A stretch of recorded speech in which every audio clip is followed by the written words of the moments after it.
ओम नमः शिवाय। सोमवार व्रत कथा।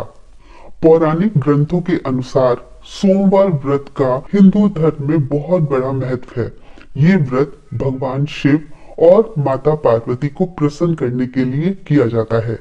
माना जाता है कि सोमवार का व्रत करने वाले भक्तों के जीवन से हर कष्ट समाप्त हो जाते हैं और उनकी मनोकामनाएं पूर्ण होती हैं। सोमवार के व्रत तीन तरह के होते हैं: सामान्य सोमवार, प्रदोष सोमवार और 16 सोमवार। तीनों ही प्रकार के व्रत अत्यंत फलदायी हैं। इस व्रत को कोई भी कर सकता है।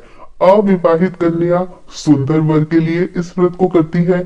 विवाहित औरतें अपने लंबे और सुखी वैवाहिक जीवन के लिए इस व्रत को करती हैं। पुरुष इस व्रत को इसलिए करते हैं ताकि सुखी और शांतिपूर्ण जीवन बिता सके। सोमवार व्रत कथा कुछ इस प्रकार है। एक समय की बात है, किसी नगर में एक साहूकार रहता था। उनके घर में धन की कोई कमी नहीं थी, लेकिन उसकी कोई संतान नहीं थी। इस कारण वो बहुत दुखी था। पुत्र प्राप्ति के लिए वो हर सोमवार व्रत रखता और पूरी श्रद्धा के साथ शिव मंदिर जाकर भगवान शिव और पार्वती की पूजा करता था। उसकी भक्ति देखकर एक दिन माँ पार्वती प्रसन्न हो गई और भगवान शिव से उस साहूकार की मनोकामना पूर्ण करने का आग्रह किया। पार्वती जी की इच्छा सुनकर भगवान शिव ने कहा, हे पार्वती, इस संसार में हर प्राणी को उसके कर्मों का फल मिलता है और जिसके भाग्य में जो हो उसे भोगना ही पड़ता है। लेकिन पार्वती जी ने साहूकार की भक्ति का मान रखने के लिए उसकी मनोकामना पूर्ण करने की इच्छा जताई। माता पार्वती के आग्रह पर शिव जी ने साहूकार को पुत्र प्राप्ति का वरदान तो दिया, लेकिन साथ ही यह भी कहा कि उसके बालक की आयु केवल 12 वर्ष होगी।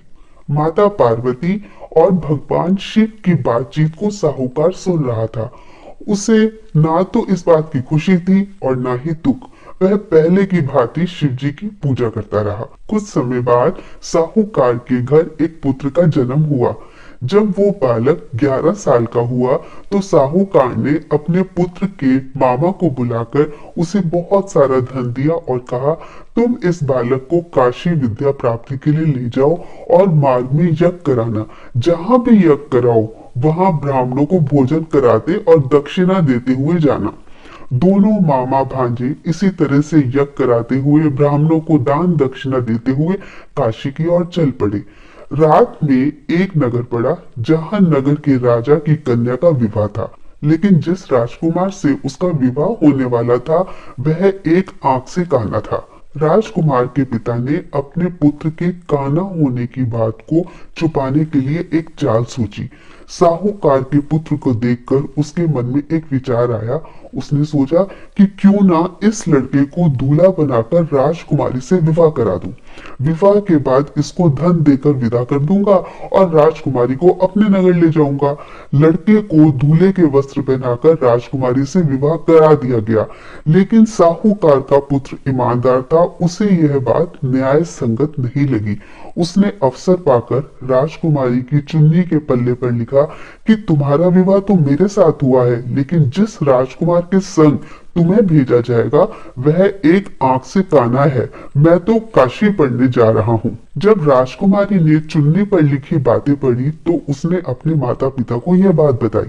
राजा ने अपनी पुत्री को विदा नहीं किया, जिससे बारात वापस चली गई।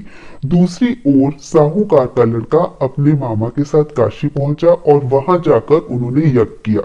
जिस दिन लड़के की आयु 12 साल की हुई उसी दिन यज्ञ रखा गया। लड़के ने अपने मामा से कहा, मेरी तबीयत कुछ ठीक नहीं है। मामा ने कहा कि तुम अंदर जाकर सो जाओ। शिव जी के वरदान के अनुसार कुछ ही देर में उस बालक के प्राण निकल गए। मृत भांजे को देखकर उसके मामा ने विलाप शुरू कर दिया। संयोगवश उसी समय शिव जी और माता पार्वती उधर से जा रहे थे। पार्वती जी ने भगवान से कहा, स्वामी, मुझे इसके रोने का स्वर सहन नहीं हो रहा। आप इस व्यक्ति के कष्ट अवश्य दूर करें। जब शिव जी मृत बालक के समीप गए तो वो बोले, यह उसी साहूकार का पुत्र है जिसे मैंने 12 वर्ष की आयु का वरदान दिया था। अब उसकी आयु पूरी हो चुकी है। लेकिन मातृ भाव से विभोर माता पार्वती ने कहा कि हे महादेव, आप इस बालक को और आयु देने की कृपा करें, अन्यथा इसके वियोग में इसके माता पिता भी तड़प तड़प कर मर जाएंगे। पार्वती के आग्रह पर भगवान शिव ने उस लड़के को जीवित होने का वरदान दिया। शिव जी की कृपा से वह लड़का जीवित हो गया। शिक्षा समाप्त करके लड़का मामा के साथ अपने नगर की ओर चल पड़ा। दोनों चलते हुए उसी नगर में पहुंचे जहां उसका विवाह हुआ था। उस नगर में भी उन्होंने यज्ञ का आयोजन किया। उस लड़के के ससुर ने उसे पहचान लिया और महल में ले जाकर उसकी खातिरदारी की और अपनी पुत्री को विदा किया। उधर साहूकार और उनकी पत्नी भूखे प्यासे रहकर बेटे की प्रतीक्षा कर रहे थे। उन्होंने प्रण कर रखा था कि यदि उन्हें अपने बेटे की मृत्यु का समाचार मिला तो वो भी प्राण त्याग देंगे, परंतु अपने बेटे के जीवित होने का समाचार पाकर वो बेहद प्रसन्न हुए। उसी रात भगवान शिव ने व्यापारी के सपने में आकर कहा कि मैंने तेरे सोमवार के व्रत करने और व्रत कथा सुनने से प्रसन्न होकर तेरे पुत्र को लंबी आयु प्रदान की है।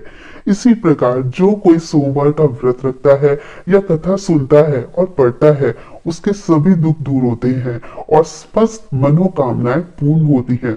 शिव भोले हैं और भक्त प्रेमी भी। पूरी श्रद्धा से की गई सामान्य पूजा भी वो अंतर मन से स्वीकार करते हैं। जय हो भोले बाबा की।